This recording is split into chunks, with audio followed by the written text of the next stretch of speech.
আসসালামু আলাইকুম। জাস্ট ৫টা গদ্য এবং ৫টা পদ্য আমরা পড়ব।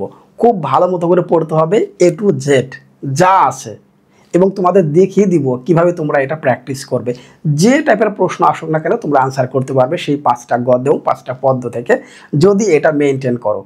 টেস্ট এবং প্রি টেস্ট সবার চেয়ে তুমি এগিয়ে থাকবে। সকল বোর্ড, ইংলিশ ভার্সনের শিক্ষার্থী, পাশাপাশি দাখিল বা মাদ্রাসা বোর্ডের শিক্ষার্থী, তুমি যে বোর্ডের শিক্ষার্থী হও না কেন, তোমাকে এটা মেনটেন করতেই হবে। টেস্ট এবং প্রি টেস্ট দুটোর জন্যই। কিন্তু আবারও বলতেছি, এই ৫টাকে খুব ভালো মতো করে খেয়াল রেখে বাকিগুলো তুমি রিডিং করতেও পারো, নাও করতে পারো। তোমাকে দেখিয়ে দিব যে তোমাদের টোটাল গদ্য হচ্ছে কয়টা, ৯টা, পরীক্ষায় 4টা আসবে। টোটাল পদ্য হচ্ছে কয়টা, 8টা, 4টা আসবে। তোমাকে দুটি দুটি করে যে কোনো 5টা উত্তর করতে হবে।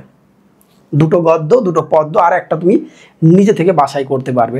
আর শেষে আমাদের সহপাঠ মানে একটা উপন্যাস আছে, সেই উপন্যাস থেকে আমাকে প্রশ্ন আসবে হচ্ছে, দেখো আবারও বলছি, মাত্র 10 মার্কের প্রশ্ন আসবে। 10 10 20 মার্কের উত্তর করতে হবে। প্রত্যেকটা প্রশ্নের দুটি করে অংশ থাকবে, একটা হচ্ছে কয়ের জন্য 3 নাম্বার এবং ক্ষয়ের জন্য হচ্ছে 7 নাম্বার। এই 10 মার্কের দুটি প্রশ্ন তোমাকে উত্তর করতে হবে। তাহলে সহপাঠটা আমাদের একেবারে গতানুগতিক নিয়ম। সেটা কি, আমরা সেই ছোটোকালে পড়ে আসছি বলে মুখস্থ করে যেভাবে লিখি ঠিক সেভাবে করে লিখতে হবে। তবে তোমাকে দেখিয়ে দেবো তুমি কিভাবে পড়বা এবং সেই প্রশ্নগুলো কীভাবে তুমি প্র্যাকটিস করবে সেটা কিন্তু বলে দিচ্ছি। তো মিস করা যাবে না। যদি টেস্ট এবং প্রি টেস্টে ভালো করতে চাও তাহলে এই 5টা গদ্য এবং পদ্য তোমাকে পড়তেই হবে। আরেকটা বিষয়গুলো হচ্ছে, আমার এই ভিডিওটি তোমরা দেখে আসতে পারো। লাস্ট পরীক্ষায় শিক্ষার্থীর উল্লাস তুমি বুঝতে পারবে। অর্থাৎ 32 লাখ, অর্থাৎ 3.2 মিলিয়ন বার আমার দেখা হয়েছে ভিডিও বাংলা দ্বিতীয় পত্র। তুমি দেখলেই বুঝতে পারবে। জাস্ট কমেন্ট সেকশনটা দেখো, ফেসবুক এবং ইউটিউব মিলে প্রায় 1000-এর উপর কমেন্টস আছে। জাস্ট একবার পড়ে আসো, তাহলে বুঝতে পারবে। আবারও বলতেছি, জাস্ট এই 5টা গদ্য এবং 5টা পদ্য আমি যেভাবে বলি ঠিক সেভাবে পড়ে যাও। টেস্ট এবং প্রি টেস্টে সবার চেয়ে এগিয়ে থাকবে, স্পেশাল বাংলা প্রথম পত্রের ক্ষেত্রে। সবচেয়ে ডিফিকাল্ট এমসিকিউ কিন্তু বাংলা প্রথম পত্র। অন্য কোনো সাবজেক্টের কিন্তু এমসিকিউ এত ঝামেলা করে না। কেন বলছি সেটা বুঝতে পারবে। তাহলে প্রথমে শুরু করবো হচ্ছে আমাদের 5টা গদ্য দিয়ে। গদ্য অংশে 5টা, আমি শুরুতেই বলি, যে যেভাবেই পড়া না কেন বই পড়া এটা দিয়ে স্টার্ট করবে। আমরা দেখতে পাচ্ছি এখানে দেখো, শুরুতে আমি বই পড়াকে রেখেছি। তাহলে বই পড়া তুমি খুব ভালো মতো করে প্র্যাকটিস করবা, অবশ্যই মনোযোগ দিয়ে প্র্যাকটিস করতে হবে।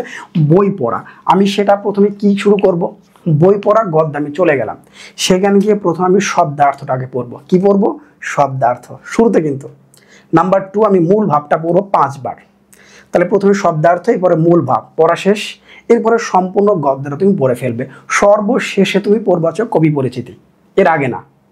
আর একবার আসি, প্রথমে শব্দার্থটা পড়বো, বড় বড় লাইনে যে মিনিংগুলো দেওয়া আছে সেটা পড়বো, এরপরে মূল ভাবটা 5 থেকে 6 বার পড়বো, দেন আমি সম্পূর্ণ গদ্যটা পড়বো, শেষে পড়বো হচ্ছে কবি পরিচিতি।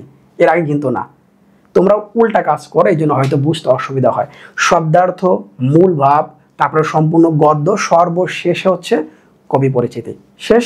তাহলে আমাদের বই পড়াটা হয়ে গেল। এই নিয়মে কিন্তু আমরা পড়বো। আবার বলতেছি, এরপর আমরা পড়বো হচ্ছে শিক্ষা এবং মনুষ্যত্ব। সাহিত্যে এই দুটো অংশ থেকে, আমি আবার বলতেছি, এই দুটো অংশ থেকে আমার পরীক্ষা একটা থাকবেই। তাহলে দুটো অংশ খুব ভালো মতো শিখতে হবে। তাহলে প্রথম হচ্ছে কি, বই পড়া, শিক্ষা মনুষ্যত্ব সবার আগে আমরা শেষ করব। দেন পরের টপিকে যাব। এরপরে শুভা এবং হচ্ছে একুশের গল্প। এই 4টা থেকে 2টি কমন পাবে, প্রশ্ন যেভাবেই করুক না কেন। এই 4টা হচ্ছে বেসিক, শিখতে হবে। সেটা কি, বই পড়া, শিক্ষা মনুষ্যত্ব, শুভা এবং হচ্ছে একুশের গল্প।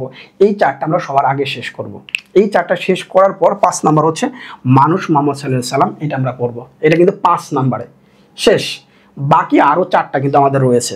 বাকি 4টা যদি আমরা সিরিয়াল করি, সিরিয়াল যদি দেখতে চাও বলে এরপরে কমন কোনগুলো থাকবে, তাহলে এরপরের কমনটা হচ্ছে দেখতে পাচ্ছি প্রত্যুক প্রকার মাটির ভেপু, তার প্রত্যুক প্রকার মাটির ভেপু, নিম গাছ এবং সর্বশেষ হচ্ছে প্রবাস বন্ধ।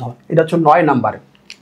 আমাদের 9টা যদি সিরিয়াল করি, কিন্তু এই 5টা বেসিক লাগবেই, 100% মিস করা যাবে না। এবার পদ্মের অংশে আসি।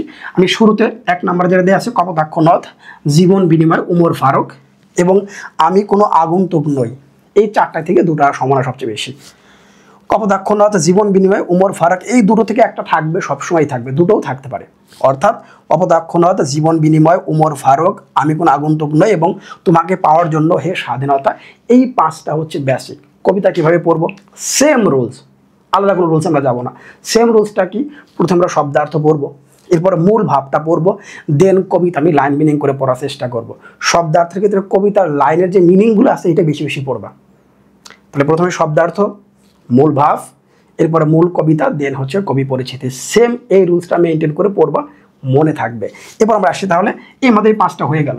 এই 5টার সাথে আমাদের এক্সট্রা হতে পারে কোনটা? সেই দিন, এই মাঠ, বর্ষেক, আর লাস্টে হচ্ছে কি বৃষ্টি। এই হচ্ছে আমাদের 8টা যদি আমরা সিরিয়াল করি।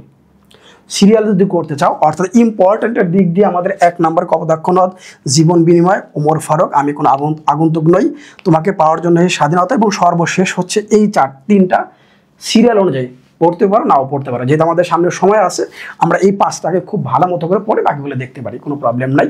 বাট এই 5টা এবং 5টা খুব ভালো মতো প্র্যাকটিস করতে হবে। সবার চেয়ে এগিয়ে থাকবে। কোশ্চেন টিচার যেভাবেই করুক না কেন, তাকে এই প্রশ্নগুলো টাচ করতে হবে, মাস্ট টাচ করতেই হবে। এবার আসে আমরা কি 1971, এইটার ক্ষেত্রেও সেম প্রসেস।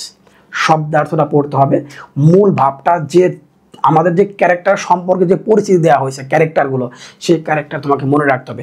কোন ক্যারেক্টারের ভূমিকাটা কি সেটা তোমাকে জানতে হবে। আবারও বলতেছি, এইটা নামে একটা মানে টোটাল একটা বিস্তারিত একটা ক্লাস আমি দিব, সেটা হচ্ছে 1971 নিয়ে। টোটাল আমি উপন্যাসটা কীভাবে শেষ করবো একটা ক্লাসে শেষ করে দেবো, 10 থেকে 15 মিনিটের মধ্যেই শেষ করব। শুধু টোটাল এই উপন্যাসটা আমি কীভাবে শেষ করবো সেটা, এটা নিয়ে আমাদের একটা বিস্তারিত ক্লাস থাকবে, অতএব এটা নিয়ে আর কথা বাড়াচ্ছি না। তাহলে 5টা গদ্য এবং 5টা পদ্য তুমি যদি পড়তে পারো, আবারও বলতেছি, যে বোর্ডের শিক্ষার্থী হও না কেন, সেটা দাখিল, মাদ্রাসার, সবার জন্যই কিন্তু এটা কিন্তু প্রযোজ্য। ইংরেজি ভাষার শিক্ষার্থী অনেকে হয়তো ভাবো বলে তাদের জন্য কি আলাদা হবে? না, সেম। 5টাকে বেসিক ধরে এরপর বাকিগুলো প্র্যাকটিস করো, সবার চেয়ে এগিয়ে থাকবে, নিশ্চিত থাকো। আসসালামু আলাইকুম।